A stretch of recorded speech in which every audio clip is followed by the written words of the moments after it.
Welcome to rSlash Am I the Butthole, where OP's fiance abandons her when she's about to give birth to her baby. Am I the butthole for asking my fiance to skip this year's Christmas family vacation because our baby is due? I've gone to Florida with my fiance's family for the past 5 years, and for at least part of Christmas. Every other year, I return before him to spend Christmas Day with my family. This year was the first time in a long time that all of his other siblings were able to overlap dates. My fiance has major FOMO, which is why this is a sensitive subject. His parents have always been weird about keeping their family close. They've never said it outright, but little things suggest they don't consider me completely part of their family yet since we aren't married. Also, my parents are away overseas dealing with a grandparents' emergency. My mom has been kept in the loop though, and is trying to come back as soon as she can. So me and my fiance are both 31, and we're expecting our first baby December 30th. His family has a vacation home in Florida, and they've gone every year during the holidays for about a month until after New Year. He agreed not to go this year because of the baby, but his family is insisting that he go and come back on the 28th, which is ample time before the baby is due. So he bought a ticket for December 15th to 28th? Jesus, that's like 2 weeks. His reasoning is that his parents really want him to be there, and his siblings will also be going. This is bothering me a lot more than I thought it would because I know pregnancies are unpredictable, especially in the last trimester. And if anything happens leading up to the due date, I need him here. My parents are away until December 26, and my friends have their families, so I'll be completely alone. The other reason, and I guess it's more selfish, is that I'll be spending Christmas by myself. It's not the main reason why I'm bothered, but it's a small part of it. He's been spending Christmas every year in Florida since he was 15, and there will be many more trips after the baby is born. I don't know why he has to go this year. Anytime I bring it up, it results in a very uncomfortable fight about my expectations to put me first rather than his parents. What? I don't even bring it up anymore. His parents have always been kind to me, but they also don't see any problems, so I think I'm going crazy. Am I the butthole here? Man, I'm trying to wrap my brain around this. So this guy normally goes to Florida from the 15th to the 30th, is that right? Does he stay Christmas Eve? Does he stay New Year? Hold on. Yeah. They've gone every year during the holidays for about 1 month until after the New Year. Okay, so this guy spends like 30 days with his family and he can't come back for 1 day.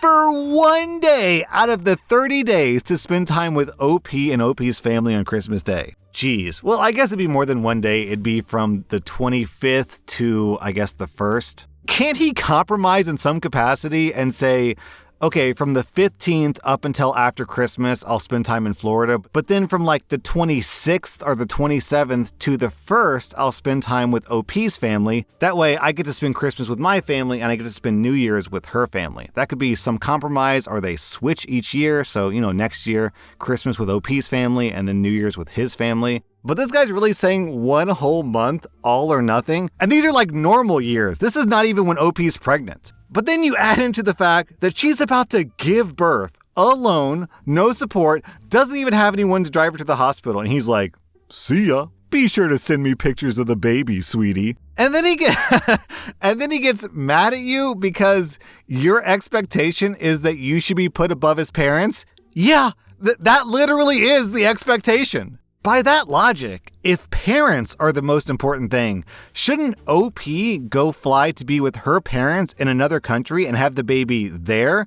Because being with parents is the most important thing, right? And if the fiance doesn't get to see the baby, then oh well, so sad, too bad. OP, this entire post is a non-stop list of red flags from your fiance. If I were you, OP, I'd be seriously reconsidering my marriage. OP, you get 0 out of 5 buttholes. I'm giving your fiance 4 out of 5 buttholes. Am I the butthole for refusing to pay for my stepdaughter's college? I'm a 48-year-old man, and my stepdaughter, Hannah, who's 18, is going to attend college. I've known her for around 4 years since I married her mother. The issue, though, is that we've never gotten along well. I've tried, but she always says that she doesn't like me and wants her real dad. When I try to tell her stuff or scold her for being out of order, she'll say, "You're not my father, you're just some stranger." My wife Emily asked her to behave properly as well, but she doesn't care to listen, and in the end, she stopped telling her as well. I had to pick Hannah up at school once, and when a couple of people who didn't know that I was her stepdad asked her who I was, she said, "Oh, he's a servant actually," in front of my face. I was extremely mad at that, and it resulted in a huge argument, although she played it off as a joke. But that was the last straw, and it happened a good few months back. After that, I've treated her as if she's invisible and barely had any interactions with her unless absolutely necessary. Well, she recently talked to me and said that she's going to apply to college and she wants me to pay for it. I refused and asked her to ask her real dad, who also refused to pay for it. She began to protest and said that I'm affecting her education and that I can't do that.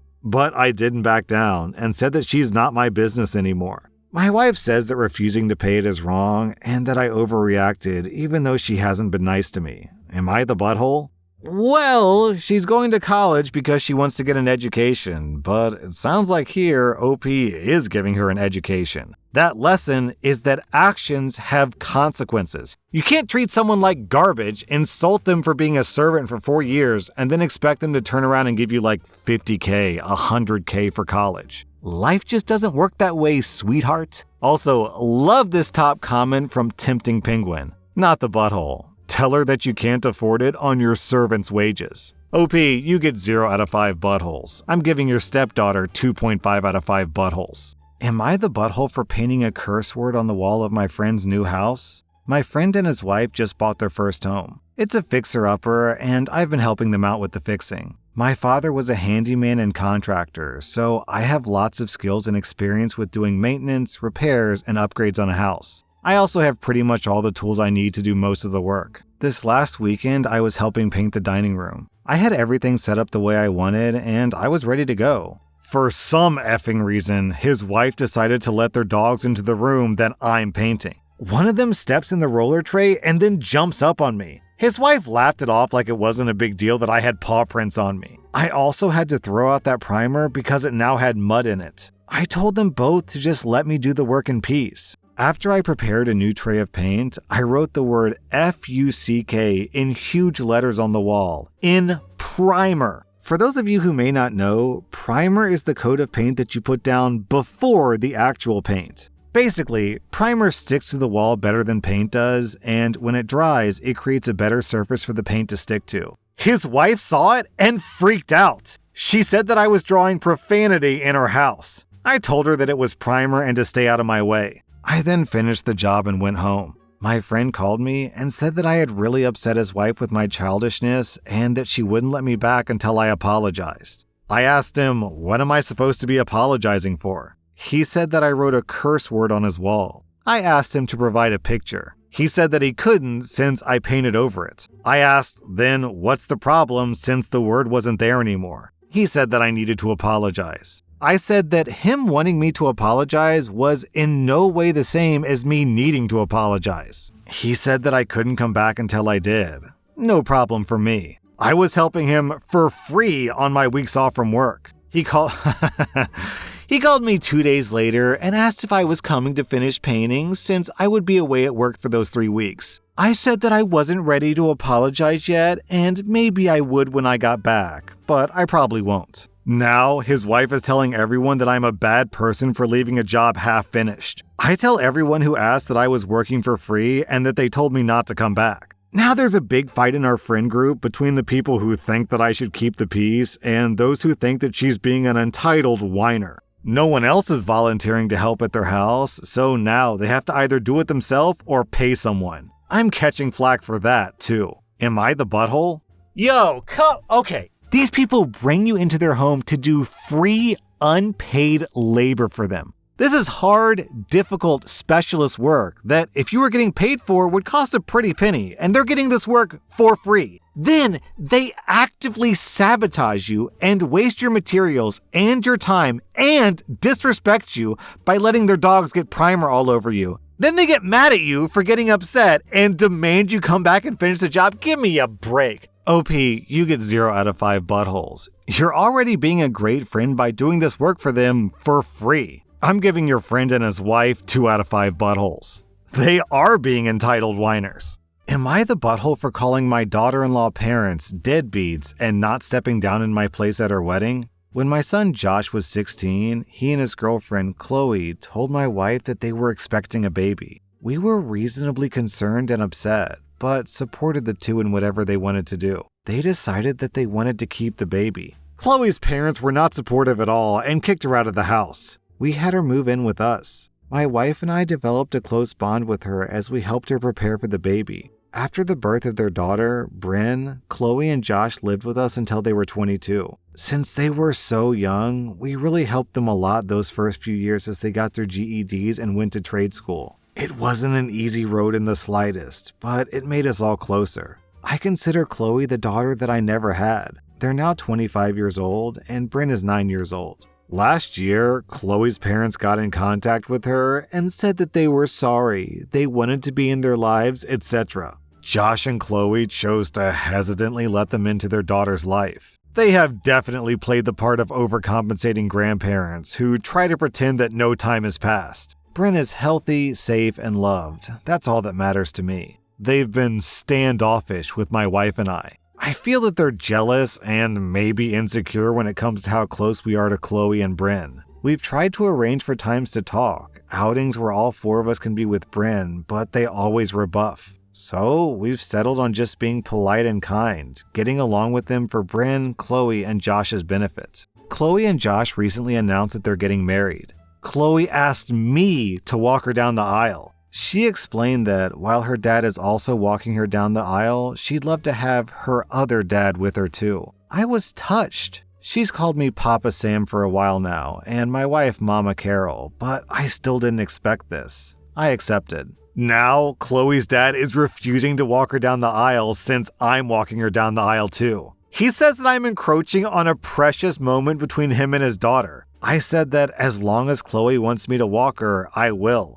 Chloe has said that she doesn't want me to step down, but she also wants her dad there. I've said that I'll support her in whatever she wants. She's remained firm that she wants to try to find a way to get her dad on board so that we can both walk her down the aisle. Chloe's mom said that I should step down because, of course, Chloe won't ask me to. I made the comment that then I'd be just as much of a deadbeat as they were for so long. This pissed her and her husband off. My wife feels that I fueled the drama and I should just step down so that Chloe can have both of her parents there. I've said that until Chloe asks me to step down, I won't. Am I the butthole? Alright, I can tell you exactly what's happening here. This isn't really about him being angry that you're encroaching on a precious moment, because if he really cared about precious moments, then he wouldn't have kicked his pregnant daughter onto the street. What he's really worried about is after the wedding, explaining to everyone why he and another man was walking his daughter down the aisle.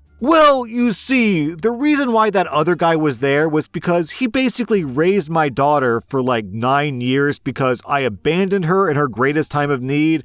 And honestly, I'm really lucky that I'm in her life at all because I'm a terrible deadbeat dad and a complete loser, is what he would have to say to all the wedding guests. OP, you are 100% justifiable. Those people are deadbeats, and you're a saint of a human being. I'm giving you 0 out of 5 buttholes, and I'm giving Chloe's parents 4.5 out of 5 buttholes. Am I the butthole for calling my girlfriend a B-word for lying about an emergency to test my commitment? I'm a 29-year-old guy, and me and my girlfriend Andrea, who's 29, have been together for a few months now. Everything's been going smoothly, until yesterday when she pulled off a ridiculous stunt. She called me late at night to say that she's seriously injured and she's having panic attacks, and that no one else is with her because her parents are out, which was true, they were out. She said that she's also got some chest pain, and she thinks that she's dying, and that she's in a really bad state and can hardly breathe. As she was saying this, she was heaving into the phone. She begged me to help her. She said that she already called 911, but that she also wanted to let me know, and I was shocked. I took my car to rush towards her house, and it was only after reaching there that I found out that she was joking about it. She met me joyfully and said that she only wanted to see how committed I am during an emergency because that's an essential part of a relationship or something. I lost my temper and asked her what the F her problem was. She said that she was just testing me, and I got pissed off. I called her an effing B-word and told her that I didn't deserve to be treated like trash and made use of like that. She was crying by saying that she only wanted to check whether I'm a good fit and that I overreacted. I left the house immediately and haven't talked to her since. She's been texting me, but I just ignored her. Am I the butthole? OP, run. You don't deserve to be tested and have your emotions played with like that. I'm giving you 0 out of 5 buttholes. I'm giving her 2 out of 5 buttholes. To be honest, after reading this, I had to go double check the ages that they're both 29. This sounds like the type of behavior you'd expect out of like a 19-year-old or more likely a 15-year-old. But a 29-year-old grown woman playing preposterous pranks? Yo, this girl acts like a teenager. She lives like a teenager and she acts like a teenager. That was r/Am I the Butthole. And if you like this content, check out my podcast where I publish the exact same episodes. Also, hit that subscribe button because I put out new Reddit videos every single day.